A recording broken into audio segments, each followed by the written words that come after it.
Hi Mike, welcome back to CRMK Ranch. Well, I'm gonna film a little video today on my 1999 and a half F250 Ford Super Duty pickup truck. Now this truck is a four-wheel drive. It's got the 7.3 liter diesel and it's a 3/4 ton. I've been towing a lot of heavy trailers between Colorado and Alabama, and this last trip, towards the very end, I started noticing that the front end was making a kind of a humming sound, which would come and go, and it has been getting kind of progressively more noticeable. Well, I changed the driver's side hub assembly, which was, a whole lot easier than trying to take that thing apart and change the bearing in it without having the proper press tools and such. And I put all back together, and I had some issues with ABS, non-ABS, and the brake clearance. So just so you guys know that there's two hubs available, flange thickness. I guess on the 99s and prior they were 10 millimeter, and the 99 and a half and subsequent they're around 13 millimeters. So if you put the wrong one on and put your brake back together, the brake bracket and the caliper, you won't be able to get it on because it'll be touching the rotor with enough pressure that you won't be able to drive the truck. So after back and forth at the auto parts store, in my case I went to O'Reilly's. I had bought a precision hub assembly with a 3-year warranty, and after going back and forth to the shop, or to the store rather, and we finally discovered that I have the 10 millimeter flange thickness hubs. So I have the correct one now, and I'll show some video of that here in a minute. Well, here's my original hub assembly. You can see it's been on there for quite some time. This is the flange that I'm talking about. So my flange thickness is 10 millimeters. Here is the correct new one. This is a Mastercraft or something like that. But if you look, those flanges are the same thickness. Now the precision one that they sold me was for this year make and model truck, but because 1999 was the transition year where the Ford heavy duties became Super Duties and the F250 became F250 Super Duties. So 99 and a half and subsequent, this flange is 13 millimeters thick. And what that will do is it'll push your brake rotor further out, and unfortunately it will bind with the bracket that holds the brake caliper. So after some back and forth, we looked up a 98 model truck, and that's where the computer at the store gave us the option of, is it a 10 millimeter flange, or in their case not a 10 millimeter flange. We measured the other ones from Precision, they're 13 millimeters. So I got the correct flanges now, or flange. And of course this is the 4-wheel drive model, so it's got all the seals and bearings that hold the stub shaft. Now I'm going to put some extra grease into this bearing, because remember what I said, I changed this because it was making noise. Well, it might not be the hub after all, or the main wheel bearing after all. It might be something different. Let me show you. All right, I'm working on the passenger side of the truck now, and I've already got the tire off. And what I got to do, first thing I got to do is, well, one of the first things I got to do is remove this locking hub.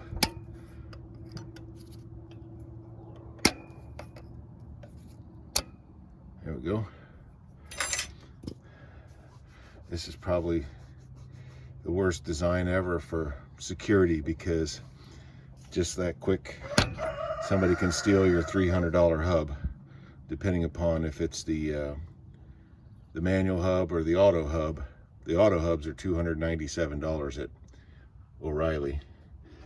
So that's quite expensive. And some of these spacers came out with the hub. It's got 2 metal washers and this plastic hex looking thing. They go on there like kind of like in that stack order right there. And there's that bearing that I was telling you about in the other video. So we'll keep all that in order. And there's a snap ring in there. Let's see if I can get it on the first try here.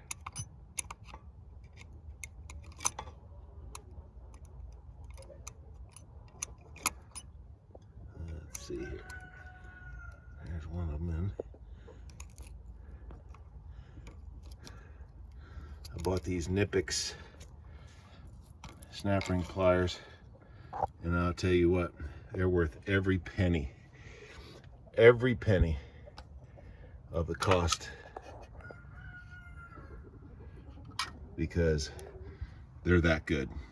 And once you buy a pair and use them, you'll know what I'm talking about. All right, the next thing I got to do is take the brake caliper off. Now, I've learned a few shortcuts on this. As long as you don't have a big ridge right here on the edge of your rotor, you can just take the 2 big bolts off for the bracket that holds the caliper and just remove it all in one big piece. It saves a little bit of headache, you know, an extra step. It's heavier, but then you just rest it on top of the spring back there. Of course, you know, I'll get all that mud and dirt off of there. But that's the next step.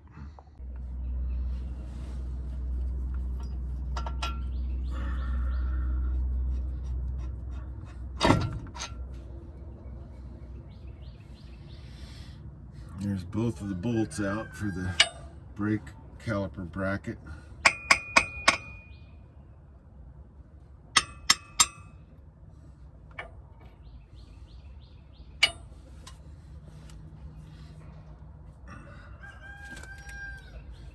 Sometimes little pry bars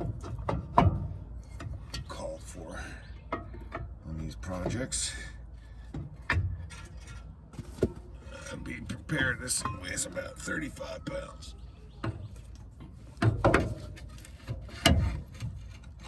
Just rest it on the spring. All right, so now I've got the brake assembly, I'll call it. You know, the caliper and the mounting bracket. It's removed off of the studs there, and took the rotor off. So now the wheel's free to turn.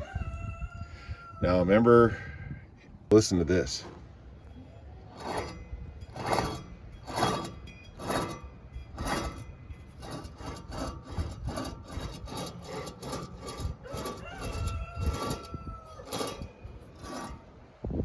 That, my friends, is a bad bearing. There's that god-awful grinding sound. All right, so now I can bend this down a little bit. I got to take off this thing's going to be getting a new cotter pin for sure.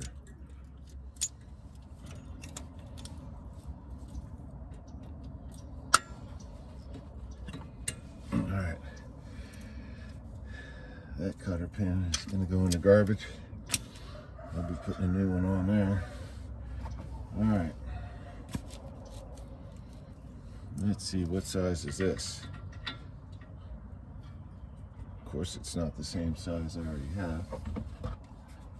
Fortunately, I keep my snap-on sockets close.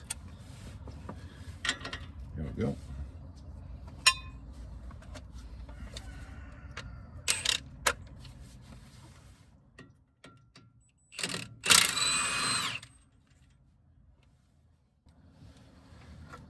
All right. Thumper number 1, thumper number 2. Since I don't want to beat it to death, I just want to get it off of there, I'm going to use thumper number 2.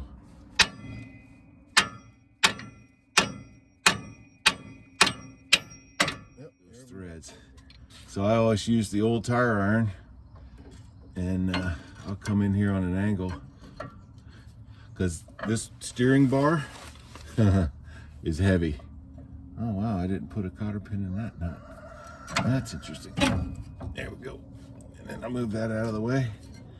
And now I'm free to turn, move that out of the way a little bit, from stop to stop.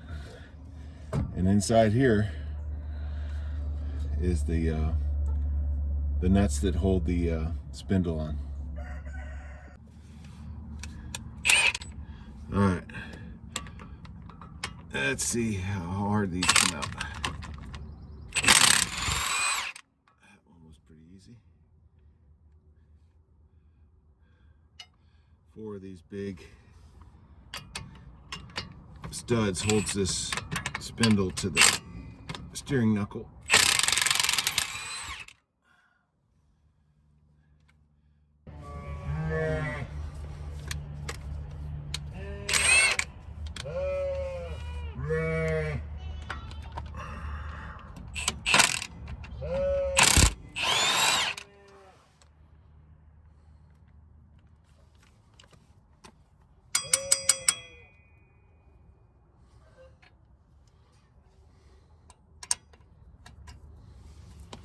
All right, last bolt.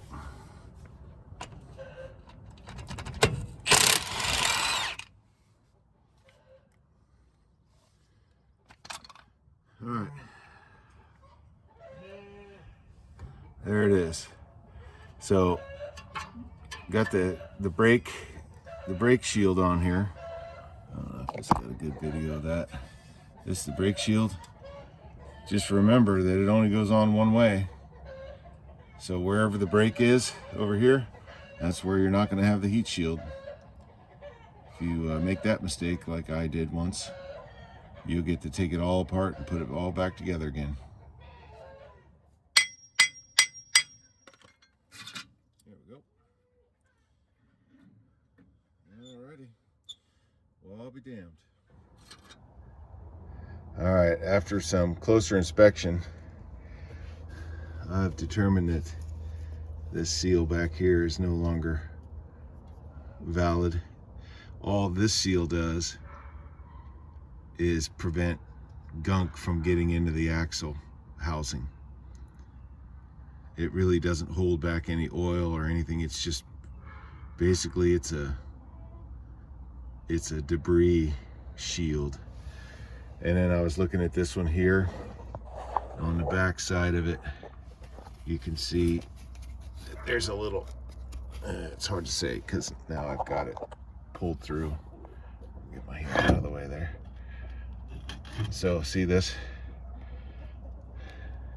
You know, for the amount of work it takes to get to this thing, and it's really not that hard. I have a alternate way of installing this that we did on the other side that worked pretty good. So I'm going to pull this shaft out, clean everything up, and get it ready to put back together. But it's just starting to rain a little bit here, so might have to wait a little bit. All right, well, what you see is what you get.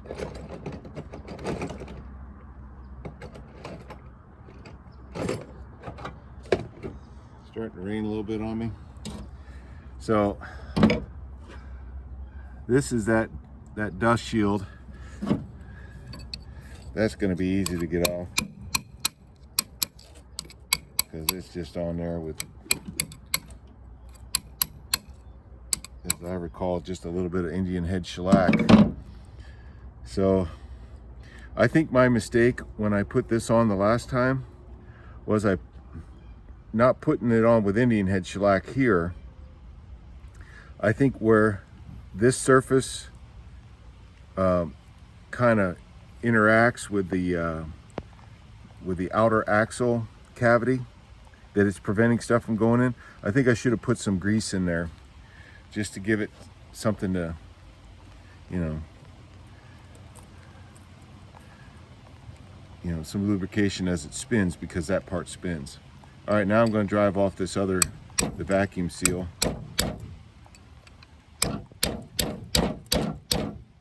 This one's on there a little bit better, but I'm going to destroy it taking it off. I got a brand new one. it's raining. Here we go. Just like that.